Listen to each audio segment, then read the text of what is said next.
నమస్తే సార్. నమస్తే. సార్, తొలిసారిగా వైఎస్ జగన్‌కి ఇదొక భారీ షాక్ అని చెప్పి అనుకోవచ్చు. ఎందుకంటే ఐఏఎస్‌లు గావచ్చు, ఐపీఎస్‌లు గావచ్చు, తను ఎలా వాడుతాడు అనేది తన తండ్రి దగ్గర నుంచి కూడా మనం చూస్తూ వస్తున్నాం. ఎందుకంటే రాజశేఖర రెడ్డి గారి హయాం అయిపోయిన తర్వాత కూడా కొంతమంది ఐఏఎస్‌లు కూడా అరెస్ట్ అవ్వడం గాని, జైలు పాలవ్వడం మనం చూసాం. అదే విధంగా చూసుకుంటే జగన్ హయాంలో కూడా తండ్రిని అడ్డం పెట్టుకొని ఏదైతే క్విట్ ప్రోకో కావచ్చు, మిగతా కొన్ని సమస్యలు ఏదైతే ఉన్నాయో వీటన్నిటి పైన ఐఏఎస్‌లు, ఐపీఎస్‌లు అరెస్ట్‌లు అవ్వడం గాని, మొన్న 2019 నుంచి 24 దాకా ఐపీఎస్‌ని ఎలా వాడాడో చూసాం. వాళ్ళు ఎట్లా సస్పెండ్ అయ్యారో కూడా మనం చూసాం. అయితే ఇప్పుడు అదే పోలీస్ డిపార్ట్‌మెంట్‌కి సంబంధించి ఈరోజు వల్లభనేని వంశీకి సంబంధించిన ములాఖాత్ అయిపోయిన తర్వాత మరి జగన్ రెడ్డి విచ్చలవిడిగా బరి తెగించి ఎక్కడికెళ్ళినా సరే, సప్త సముద్రాలు దాటి వెళ్ళినా సరే తీసుకొచ్చి గుడ్డలు ఊడదీసి సమాజం ముందు నిలబెడతా అని చెప్పేసి అంటున్నారు. దీనికి పోలీస్ డిపార్ట్మెంట్ ఫస్ట్ టైం చాలా పెద్ద కౌంటర్ ఇచ్చారని చెప్పుకోవాలి. దీన్ని ఎలా చూడాలంటారు? కౌంటర్ ఇచ్చారా? అవును. కేసు పెట్టలేదా? కేసు ఇంకా పెట్టలేదు సార్. కేసు పెట్టాలి. ఎందుకంటే ఇది కౌంటర్లు ఇచ్చే అంశం కాదు. ఇవాళ పోలీస్ డిపార్ట్మెంట్ అతను బట్టలోడు తీశాడు.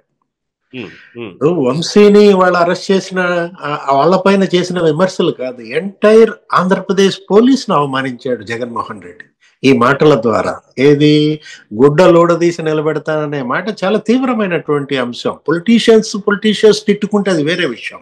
ఇప్పుడు చంద్రబాబు జగన్మోహన్ రెడ్డిని తిట్టచ్చు, లేకపోతే జగన్మోహన్ రెడ్డి చంద్రబాబుని తిట్టుకోవచ్చు.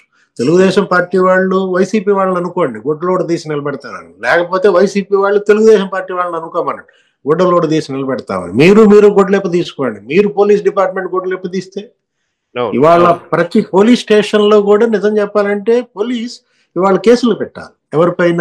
జగన్మోహన్ రెడ్డి పైన. అతను చేసినట్టు వ్యాఖ్యలు చాలా తీవ్రమైనటువంటి వ్యాఖ్యలు. గతంలో కూడా ఇదే విమర్శలు చేశాడు. తిరుపతి వెళ్ళి తిరుపతిలో అక్కడ సుబ్బారాయుడిని ఉద్దేశించి, ఏది తిరుపతి ఎస్పీ సుబ్బారాయుడిని ఉద్దేశించి ఇట్లాగే మాట్లాడాడు. నువ్వు సప్త సముద్రాలు అవతల దాక్కున్నా నిన్ను ఈడ్చుకొస్తాను, నువ్వు ఏదో తెలంగాణ పోలీస్ అనుకుంటున్నట్టున్నావు, ఈ ప్రభుత్వం బాగానే మళ్ళీ వెళ్ళిపోదాం అనుకుంటున్నట్టున్నావు అని సుబ్బారాయుడినే బెదిరించిన పరిస్థితి అక్కడ. ఎక్కడ? జగన్మోహన్ రెడ్డి వాళ్ళ పోలీసులను బెదిరిస్తున్నాడంటే అతని ఎంత మనోధైర్యాన్ని కోల్పోయాడు అక్కడ అర్థమవుతాం. జగన్ మానసిక పరిస్థితికి ఈ వ్యాఖ్యలు అర్థం పడుతున్నాయి. ఏంటి? వాళ్ళ పార్టీని నడపలేకపోతున్నాడు, ఇటు వలసలను అడ్డుకోలేకపోతున్నాడు, మరోవైపు కుటుంబ సభ్యులతో అతను తగువలాట. ఏది? తల్లిపై కేసు, చెల్లెళ్లపై కేసు, సునీత పోరాటం, అటు కుటుంబంలో ఉక్కిరి బిక్కిరి, ఇటు పార్టీలో ఉక్కిరి బిక్కిరి, ఇటు ప్రజల్లో ఇవాళ సమాధానం చెప్పుకోలేని పరిస్థితి, అటు అసెంబ్లీకి పోలేని పరిస్థితి. ఇలాంటి పరిస్థితుల్లో దిక్కుతోచక మరి చేస్తున్నటువంటి ఉన్మాద వ్యాఖ్యలుగా దీన్ని చూడాలన్నమాట. అయితే ఇక్కడ మనం చూసుకుంటే దాదాపు వైసీపీకి సంబంధించినటువంటి చాలా మంది నేతలు ఇప్పటికే గుడ్డలు ఉడదీసి చూపియాల్సిందని చూపించారు. అసలుకి ఏపీ ప్రజలందరూ అనుకుంటున్నటువంటి విషయాలు ఏంటంటే, ఇంకెంతమంది గుడ్డలు ఉడదీస్తారు? మీకు గోరంట్ల మాధవ్ గుడ్డలు ఉడదీశాడు, ఇవన్నీ ఉన్నారు. ఎవరైతే మనకు చూసుకుంటాం, మనం అనంతబాబు ఎమ్మెల్సీ ఎవరైతే ఉన్నారో వాళ్ళు కావచ్చు, అదే విధంగా అమ్మటి రాంబాబు గాని, ఇలాంటి వాళ్ళందరూ చూసాం. ఏంటి వీళ్ళకు ఉన్నటువంటి ఒక పిచ్చి ఏంటి అని చెప్పేసి ఒక ప్రశ్న అయితే వేస్తున్నారు. దీని గురించి మీరేం చెప్తారు? ఈ గుడ్డలోడ తీసే భాష ఏంటి? గుడ్డలోడ తీసే పార్టీ ఏంటి? గుడ్డలోడ తీసే ఈ నాయకులు ఏంటి? దురదృష్టం అనమాట. ఇలాంటి పార్టీ ఆంధ్రప్రదేశ్ లో పుట్టుద్దని, పెరుగుద్దని, ఇలా పరిపాలిస్తుందని, ఈ విధంగా ఉన్మాదంగా బిహేవ్ చేస్తుంది అనేది ఆంధ్రప్రదేశ్ ప్రజలు అసలు ఊహించి ఉండరు అనమాట. ఇవాళ ఇతను ఒక ఉపద్రవం. ఏది? ఇప్పుడు జగన్మోహన్ రెడ్డి అనేది ఒక పెద్ద ఉపద్రవం. ఏది? పడ్డాడు ఆంధ్రప్రదేశ్ పైన 5 ఏళ్ళు. ఆ పిడుగు విధ్వంసం ఇవాళ ఆంధ్రప్రదేశ్ పాతాళానికి వెళ్ళిపోయింది. ఇప్పుడు మళ్ళా వస్తుంది అనమాట ఈ ఉపద్రవం. అంటే బహుపరాక్. ఎవరు? ఏపీ ప్రజలు ఇవాళ బహుపరాక్ అనమాట. జగన్మోహన్ రెడ్డి లాంటి వాళ్ళు ఇవాళ స్వైర విహారం చేయడానికి వస్తున్న నేపథ్యంలో ఇవాళ ఏదో మళ్ళా మిర్చి యార్డుకు పోతానంటున్నాడు. మళ్ళా ఒక సినిమా ఏంటి? ఇతను మిర్చి యార్డుకు పోవటం, గుంటూరు, అక్కడ ఇతను రానివ్వకపోవటం, మీరు వెళ్ళడానికి వీల్లేదు, మిమ్మల్ని హౌస్ అరెస్ట్ చేయమని వాళ్ళు ఇచ్చినప్పటికీ కూడా ఇతను నేను వెళ్తానని చెప్పడం. అంటే జగన్మోహన్ రెడ్డి ఏపీ పోలీస్ పైన ఎందుకు ఇంత తీవ్ర వ్యాఖ్యలు చేశాడు? ఇప్పుడు రిటైర్ అయినా కూడా మిమ్మల్ని వదిలిపెట్టే ప్రసక్తి లేదు, మీరు ఎక్కడున్నా లాక్కొస్తాను, అది చేస్తాను, ఇది చేస్తాను. నువ్వు చేసేది ఏముంది? ఆల్రెడీ విజయపాల్ పరిస్థితి ఏంటి? రఘురామకృష్ణరాజు పైన ఇవాళ దాడి చేసి చిత్రహింసలు పెట్టి ఆయన పైన హత్యాయత్నం. ఇప్పుడు ఆ తులసిబాబు అనేవాడు ఎక్కడున్నాడు? రిటైర్ అయినా విజయపాలను వదిలేసారా? చట్టం చేతులు చాలా పొడవైందన్నది అందుకే. ఎవరు చట్టాన్ని ఉల్లంఘించినా, అటు వైసీపీ వాళ్ళైనా ఇటు టీడీపీ వాళ్ళైనా, అధికారం ఇవాళ ఉంటుంది, రేపు పోతుంది అనమాట. అధికారం ఉందన్నటువంటి మదంతో కన్ను మిన్ను గానకుండా వ్యవహరిస్తే ఇదే పరిస్థితి ఏర్పడుతుంది. వంశీకైనా అదే పరిస్థితి, పిన్నెల్లి బ్రదర్స్ కైనా అదే పరిస్థితి, పెద్దిరెడ్డికైనా అదే పరిస్థితి, కోడుమూరు సుధాకర్ అయినా అదే పరిస్థితి, ఇవాళ నందిగం సురేష్ అయినా అదే పరిస్థితి. ఎందుకంటే మీరు చేసిన పాపాలు ఇవాళ మీరు మూల్యం చెల్లిస్తారు. మీరు ఆ రోజు మీకు అవకాశం ఇచ్చినప్పుడు మీరు చక్కటి పరిపాలన అందిస్తే ఈ పూట ఈ పరిస్థితి వచ్చేదా? నందిగం సురేష్ జైలుకి వెళ్లాల్సిన పరిస్థితి వచ్చేదా? ఇప్పుడు బోరగడ్డ అనిల్, లేకపోతే వర్ర రవీంద్రారెడ్డి, ఇలాంటి వాళ్ళందరినీ పెట్టుకుని జగన్మోహన్ రెడ్డి చేసిన పరిపాలన, దాన్ని అసలు పరిపాలన అంటారా? ఇప్పుడు విజయపాలనే కాదు, 3 IPSలు సస్పెండ్ అయ్యారు.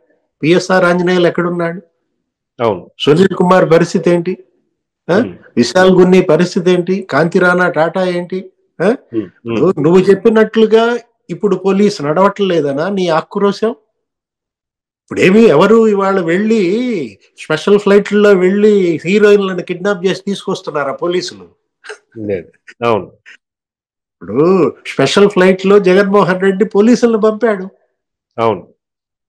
పంపించి హీరోయిన్లను ముంబై నుంచి కిడ్నాప్ చేసి తీసుకొచ్చాడు. 43 రోజులు అమ్మాయిని చిత్రహింసలు పెట్టారు. అలాంటివి జరుగుతున్నాయా? ఒక డాక్టర్ దళిత వైద్యుడిని పెడరెక్కలు విరిచి కట్టి నడి రోడ్డు మీద లాఠీలతో కొట్టారే, పిచ్చోడిని చేశారే, ఆ ప్రాణం తీశారే. విశాఖపట్నం సుధాకర్ జై జగన్ అనలేదని కదా గొంతు కోసింది. గుళ్ళపాడులో చంద్రయ్య యాదవ్ అని జరుగుతున్నాయా? అలాంటివి 9 నెలల్లో అలాంటి సంఘటనలు జరిగాయా? జై చంద్రబాబు అన్నందుకు ఎవరు గొంతన్నా కోసారా? మాస్కులు అడిగినందుకు ఏ డాక్టర్ నన్నా లాఠీలతో కొట్టారా? అరే వెటర్నరీ డాక్టర్ ని చంపారు. కడపలో అచ్చెన్నని దారుణంగా చంపారు అనమాట. అటు దళితులు, ఇటు ముస్లింలు, బీసీలు, ఎస్టీలు ఎవరిని వదిలేశారు? ఇప్పుడు జగన్మోహన్ రెడ్డి ఏం కోరుకుంటున్నాడు? ఇంకా జేపీసీ కావాలా? అంటే ఇప్పుడు ఇది ఐపీసీ ఏంటిది? బిఎన్ఎస్. బిఎన్ఎస్ వద్దా? ఏం కావాలా? జేఎన్ఎస్ చేయమంటాడంట దీన్ని. ఇప్పుడు నీ హయాంలో పోలీస్ పని చేసినట్టుగా ఇప్పుడు పోలీస్ పని చేయాలని అంటున్నాడా? అతను అంటున్నట్టు మాటలు ఏంటి? ఇప్పుడు పోలీసు పిఎస్ఆర్ ఆంజనేయులు లాగా పనిచేయాలంటారా? సునీల్ కుమార్ లాగా పనిచేయాలా? లేకపోతే కాంతిరాణా లాగా పనిచేయాలా? విశాల్ గున్ని లాగా పోయి పట్టుకు రావాలా? జగన్మోహన్ రెడ్డి కోరుకునే పోలీస్ కి కాలం చెల్లింది. ఇప్పుడు పోలీస్ ఇవాళ ఏంటి? ఇవాళ భారత శిక్షా స్మృతిని అమలు చేసే పోలీస్. వీళ్ళు అంబేద్కర్ రాజ్యాంగాన్ని అమలు చేసే పోలీస్, రాజారెడ్డి రాజ్యాంగాన్ని అమలు చేసే పోలీసు కాదు. కాకపోతే రెడ్ బుక్ రాజ్యాంగం అంటున్నారు. ఒక రకంగా ఆయన చిత్త చాంచల్యం అనాలా, మనసు అదుపు తప్పుతోంది అనాలా, ఉన్మాదం అనాలా, ఏమనాలా అర్థం కాని పరిస్థితుల్లో జగన్మోహన్ రెడ్డి చేస్తున్న వ్యాఖ్యలు. ఇప్పుడు ఏ ఐఏఎస్ జైలుకి వెళ్లాల్సిన పరిస్థితి లేదు. ఇప్పుడు ప్రతి ఐపీఎస్ స్వేచ్ఛగా కాళ్ళు ఎగరేసుకుని తన యొక్క విధులు నిర్వహించవచ్చు. ఏ police officer, station house officer, ఏ ఎస్ఐ పైన వాళ్ళ ఒత్తిళ్లు ఉండవు. ఎందుకంటే ఈ రోజు ఉన్న ప్రభుత్వం చంద్రబాబు, ఆయన ఏంటి 14 ఏళ్లు ముఖ్యమంత్రిగా పనిచేసినాడు. ఎప్పుడు ఏనాడు అతను ఎవరికి ఏ పార్టీ, అసలు సొంత పార్టీ వాళ్ళకి ఆయన ఎటువంటి ఇది చేయని అనే చెడ్డ పేరు ఆయన పైన ఉంది. ఇవాళ తెలుగుదేశం పార్టీ సోషల్ మీడియా చూడు, జగన్ తిట్టడం మానేసి చంద్రబాబుని, లోకేష్ బాబుని వాళ్ళు క్వశ్చన్ చేస్తూ ఉంటారు. ఏది ఇంకా వాళ్ళని చేయలేదు, వీళ్ళని చేయలేదు. చట్టం ఇవాళ తన పని తను చేసుకుపోతాను.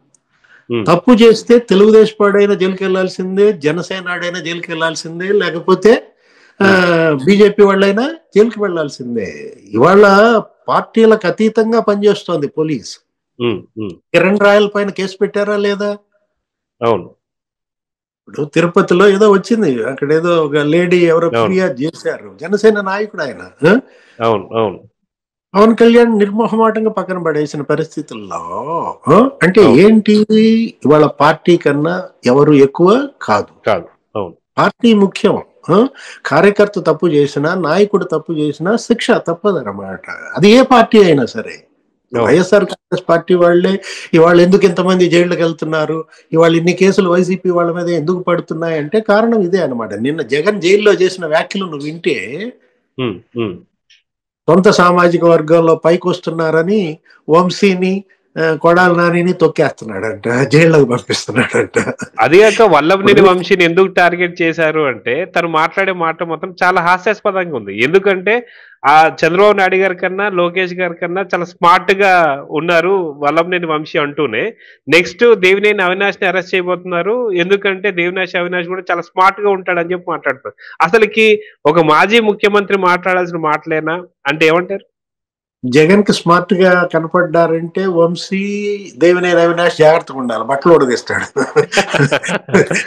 అవును. ఇప్పుడు వీళ్ళ బట్టలు ఉడదీయటం కాదు, ముందు వాళ్ళ బట్టలు ఉడదీస్తాడు జగన్మోహన్ రెడ్డి. ఇప్పుడు నాయన అవును.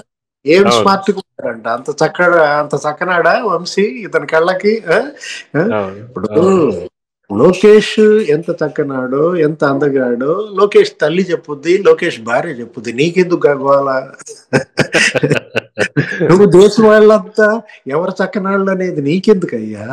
ఆ, భారతి మేడం చాలా బాధేస్తుంది ఆమెను తలుచుకుంటే. ఉమ్. జగన్మోహన్ రెడ్డి ఈ మాటలు ఏంటి, ఈ గుడ్డలోడదేయటం ఏంటి, పలానాడు చక్కగా ఉన్నాడు వీడు చక్కగా లేడు. అవును. అవును. ఇప్పుడు జగన్మోహన్ రెడ్డి ఏమనాలి? ఆ, తమన్నా చక్కగా ఉంది, లేకపోతే కాజోల్ చక్కగా ఉంది, లేకపోతే ఇప్పుడు ఎవరి కొత్తగా కీర్తి సురేష్ చక్కగా ఉంది, ఇట్లా ఎవరు ఆడపిల్లలు చక్కగా ఉందంటే జగన్మోహన్ రెడ్డిని మనం ఓకే చేస్తాం. వంశీ అవును. చక్కగా ఉన్నాడు, నాని గడ్డం బాగుంది, అవును. ఇలా అంటుంటే మనకు డౌట్ వస్తుంది. మనకు కాదు, అసలు జనానికి డౌట్ వస్తుంది జగన్ పైన. దురదృష్టం అన్నమాట. అయ్- ఏదైనా ఒక మాజీ ముఖ్యమంత్రి నుంచి ఆశించాల్సిన భాష కాదు, ఉమ్. చేయాల్సిన వ్యాఖ్యలు కాదు ఇవి. దురదృష్టం అన్నమాట. అంటే అయితే అదే పార్టీకి. ఓడిపోయినప్పుడే నిబ్బరంగా ఉండాలి. అవును. అవును. అయితే అదే పార్టీకి ఓడిపో సంబంధించిన కాకాని గోవర్ధన్ కూడా గతంలో ఇదే రకమైన వ్యాఖ్యలు చేశారు. అదే విధంగా చూసినట్టు విడుదల రజని మొన్న ఈ మధ్య వ్యాఖ్యలు చేసింది. ఎందుకని జగన్ ని చూసి వీళ్ళందరూ కూడా పోలీస్ డిపార్ట్మెంట్ ని ఇలాంటి అనుచిత వ్యాఖ్యలు, బట్టలు ఊడదీసి సమాజం ముందు నిలబెడతా, సప్త సముద్రాలు దాటిన సరే తీసుకొస్తా అనే మాటల్ని నిజంగా పోలీసు వాళ్ళు సీరియస్ గా తీసుకోవాలా లేదా అంటే ఏం చెప్తారు? అంటే ఇప్పుడు వంశీని కొట్టలేదనా? ఉమ్. వంశీని కూడా బెడరెక్కలు విరిచిగట్టి లాఠీలతో కొడితే వీళ్ళకి సమ్మకుంటుందా? ఉమ్. ఇప్పుడు వీళ్ళు ఏం కోరుకుంటున్నారు, ఏ పోలీసుని కోరుకుంటున్నారు? లేదు, వంశీని పడరెక్కలు విరిచిపెట్టి లాఠీలతో కొడుతూ అది వీడియో తీసి చంద్రబాబు చూడలేదనా? ఉమ్. ఉమ్. అవును. ఇప్పుడు ఈ వీడియోలన్నీ మనం చూసాం గతంలో. చిలకలూరిపేటలో ఆ పిల్లి కోటి అనే సోషల్ మీడియా ఐటీడీపీ కార్యకర్త ఎవరో అతన్ని ఆ, జైల్లో పెట్టి అతని చిత్రహింసలు పెడుతుంటే ఆ వీడియో అక్కడి నుంచి విడుదల రజనీకి చూపించారని ఉమ్. అప్పట్లో ఎప్పుడు అవును. 5-6 ఏళ్ల క్రితమే చంద్రబాబుకి ఫిర్యాదులు చేసిన పరిస్థితి. ఆ, అవును. దానిపైన అవును. ఆ సోషల్ మీడియా పైన అప్పట్లో ఆయన ఫిర్యాదులు, ఆయన ప్రెస్ మీట్ లో కూడా మాట్లాడాడు ఇవన్నీ కూడా. ఇప్పుడు ఆ వీడియోలు చూస్తున్నారా? ఆ? ఉమ్. ఇప్పుడు రఘురామకృష్ణరాజు పైన దాడి జరిగి గుంటూరు సిఐడి కార్యాలయంలో ఆయన చిత్రహింసలు పెడితే అదేదో వీడియో తీసి చూపించారని ఉమ్. అవును. జగన్మోహన్ రెడ్డి గతంలో మన మీడియాలో కథనాలు చూసాం. అంటే ఇప్పుడు ఆ వీడియోలు రావడం లేదని బాధపడుతున్నాడు జగన్మోహన్ రెడ్డి పోలీస్ నుంచి. అవును. అవును. ఉమ్. తన ఆ వీడియోలకు అలవాటు పడిపోయి ఇప్పుడు ఆ వీడియోలు నాకు రావట్లేదని ఫీల్ అవుతున్నాడా? ఏం కోరుకుంటున్నాడు జగన్మోహన్ రెడ్డి? ఇవాళ ఉమ్. రైతుల గురించి మాట్లాడు, ఉమ్. చేనేత కార్మికుల గురించి మాట్లాడు, ఇవాళ యువత ఉపాధి గురించి మాట్లాడు, పరిశ్రమల గురించి మాట్లాడు, పెట్టుబడులు రావటం గురించి మాట్లాడు, వాటిపైన విమర్శలు చేయి. అసెంబ్లీకి వెళ్ళి మాట్లాడు ఎందుకని? అవును. ఇప్పుడు ఇవాళ పెట్టిన ఈ ప్రెస్ మీట్, ఈ వ్యాఖ్యలు ఇవన్నీ కూడా రేపు పొద్దున అసెంబ్లీకి వెళ్ళి మాట్లాడు. రేపు ఉమ్. 24 నుంచి అసెంబ్లీ బిగిన్ అవుతుంది, 28వ తారీఖు బడ్జెట్ ఉంది. ఇప్పుడు జగన్మోహన్ రెడ్డి ఏం చేయాలా? మొత్తం నీ ఎమ్మెల్యేలతో నువ్వు అసెంబ్లీని ముట్టడిచ్చు, నీ ఎమ్మెల్సీలతో ఉమ్. రేపు పొద్దున. ఉమ్. ఉమ్. అంతే తప్ప అసెంబ్లీ బిగిన్ అవుతుంది కాబట్టి 24, 23 జంప ఉమ్. ఉమ్. వెళ్ళిపోతాడా యలహంక? ఆ? అవును. అవును. అంటే ఏది ఎక్కడ మాట్లాడాలో, ఏ భాష వాడాలో ఏంటి అసలు ఆ ఇంగితమే కోల్పోయాడా? ఓటమి ఇంత బాధాకరమా? ఓటమి మనిషిని పిచ్చెక్కిచ్చుద్దా, అవును. ఉన్మాదంలోకి నెడుతుందా? ఒక ఓటమి అనేక ప్రశ్నలు మనకు కనపడుతున్న పరిస్థితుల్లో ఏదైనా ఆయన జగన్మోహన్ రెడ్డి ఆయన మానసిక పరిస్థితి బాగుండాలని, భారతీయ మేడంకి వర్ష హర్ష వాళ్ళకి న్యాయం చేయాలని మనం భగవంతుని ప్రార్థించడం తప్ప మనం ఏం చేయలేము. సార్ చూద్దాం సార్ ఏం జరగబోతుందో. నమస్తే. నమస్తే. Please subscribe to Leo News for more videos.